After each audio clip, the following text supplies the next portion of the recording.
ایک ایسی قوم جہاں بتوں کا نظام تھا، ایک نبی تنہا کھڑا ہوا۔ ابراہیم علیہ السلام نے صرف اللہ کے لیے سب کچھ کھویا اور سب کے سامنے حق بولا۔ ان کا پیغام صاف تھا، عبادت صرف اللہ کے لیے ہے، کسی پتھر کے لیے نہیں۔ جب قوم نے آگ کا امتحان تیار کیا، اللہ نے اسے ابراہیم علیہ السلام کے لیے ٹھنڈک اور سلامتی بنایا۔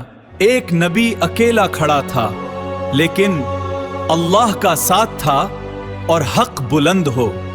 یہ کہانی ہمیں سکھاتی ہے، حق پر کھڑا ہونے کے لیے لوگوں کی تعداد نہیں بلکہ اللہ پر یقین چاہیے۔ ابراہیم علیہ توحید کا سب سے بڑا پیغام